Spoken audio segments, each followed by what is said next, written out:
Breast cancer क्या है? क्या ब्रेस्ट कैंसर वो बीमारी है जिसमें जान नहीं बचाई जा सकती, या ब्रेस्ट कैंसर वो बीमारी है जिसमें हो सकता है कि ब्रेस्ट बचाया जा सके? क्या हर ब्रेस्ट कैंसर के मरीज़ को अपना ब्रेस्ट ऑपरेट करके निकलवाना पड़ता है, या हर मरीज़ को जिसको गुठली होती है ब्रेस्ट में, क्या उसको मेमोग्राफी कराना ज़रूरी है? क्या हर गुठली की बायोप्सी कराना ज़रूरी है? क्या बायोप्सी से कैंसर फैलता है, या बायोप्सी से कैंसर हो जाता है? इन तमाम सवालात और जो भी मिथ्स हमारे सराउंडिंग में हैं उन सब के हवाले से आज हम इस वीडियो में बात करेंगे।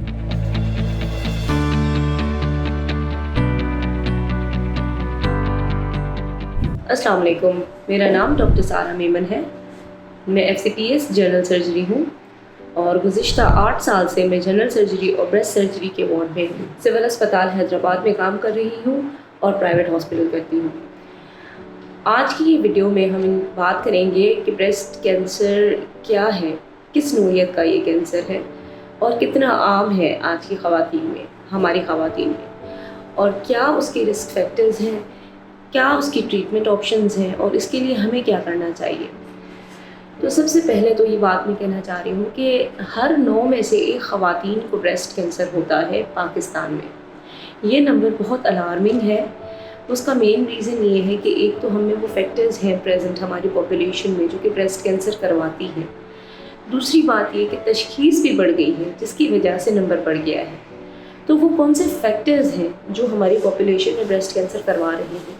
उसमें एक तो सबसे ज़्यादा इम्पॉर्टेंट फैक्टर ये है कि फैमिली हिस्ट्री बहुत पॉजिटिव। अगर मिसाल आपकी जो फर्स्ट कज़न है या आपकी अम्मा, आपकी नानी, आपकी दादी, आपकी फुप्पो, खाला, जो आपकी फ़र्स्ट ब्लड रिलेशन है, आपकी जो फर्स्ट कज़न्स हो गई, उनमें से अगर किसी को ब्रेस्ट कैंसर है तो आप जो है या मैं जो हूँ, अगर ऐसा कोई है अपना रिलेटिव ब्रेस्ट कैंसर के साथ, तो हम 50% से ज़्यादा रिस्क पर आ जाते हैं ब्रेस्ट कैंसर डेवलप करने के हवाले से। दूसरी जो बहुत इम्पॉर्टेंट चीज़ है वो है हमारी डाइट। हमें कोशिश करके प्रोसेस्ड, मैन्युफैक्चर्ड या प्रिजर्वेटिव्स वाला फूड अवॉइड करना चाहिए, क्योंकि कुछ ऐसे जैसे ईस्ट्रोजन कंटेनिंग कंपाउंड्स होते हैं जो कि इनमें मौजूद होते हैं।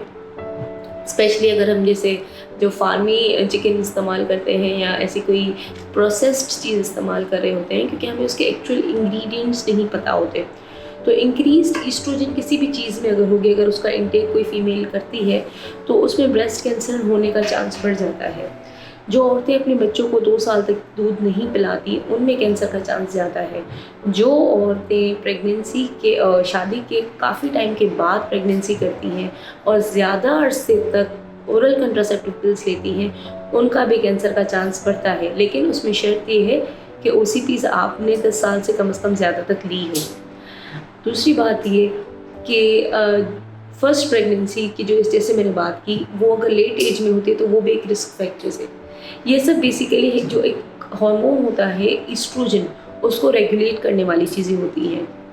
किसी को पीरियड्स जल्दी आते हैं और मेनोपॉज लेट होता है, तो उसकी ज़िंदगी का जो फर्टाइल पीरियड है जिसमें उसका ईस्ट्रोजन लेवल बहुत ज़्यादा बढ़ा हुआ होता है, वो ज़्यादा होता है, तो उसको कैंसर होने का चांस ज़्यादा होता है। अब ये कुछ फैक्टर्स हैं जिसमें से हम कुछ चेंज कर सकते हैं, जिस तरह डाइट, लेकिन कुछ ऐसे फैक्टर्स हैं जिसको हम चेंज नहीं कर सकते। तो सवाल ये पैदा होता है, तो क्या ब्रेस्ट कैंसर से बचा जा सकता है? देखिए, ब्रेस्ट कैंसर से बचाया नहीं जा सकता, लेकिन ब्रेस्ट कैंसर को जल्दी डायग्नोस करके, उसकी जल्दी तशख़ीस करके उसका इलाज कराया जा सकता है और बेहतर से बेहतर इलाज किया जा सकता है।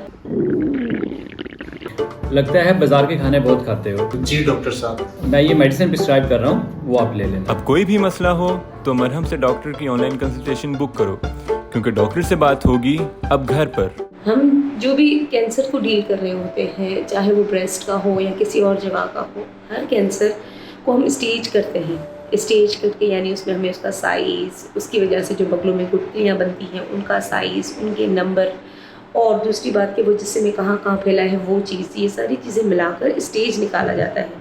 और वो स्टेज अगर जितना कम होगा, 4 स्टेज होते हैं, 1 2 3 4, और एक स्टेज 0 भी होता है, लेकिन वो यानी ऐसा है कि अगर हम उसके बारे में नहीं भी बात करें तो खैर है।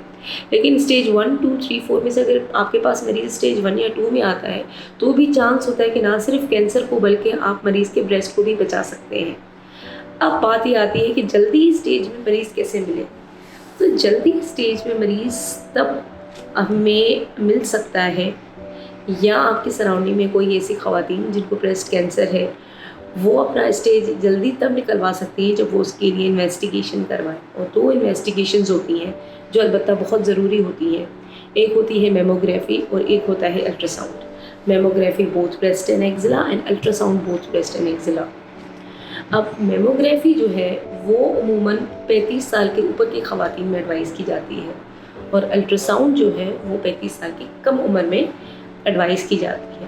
اس سے کیا ہوتا ہے؟ اس سے یہ ہوتا ہے کہ اگر کسی خواتین یا جو بھی ایک عورت ہے جو بھی پیشنٹ ہے ہماری یا آپ کی کوئی بھی ماں ہے کوئی بہن ہے ان کو اگر بریسٹ میں گٹھلی ہے اور الٹرا ساؤنڈ پہ بھی وہ خطرے والی آئی ہے, خطرے کی طرف جا رہی ہے, اس میں وہ علامات موجود ہیں جو کہ خطرے والی ہیں, تو اس کی بایوپسی کی جا سکتی ہے اور بایوپسی کر کے یہ بتایا جا سکتا ہے کہ بھئی یہ خطرے والی ہے بھی کہ نہیں, یہ معصوم ہے یا خطرے والی ہے.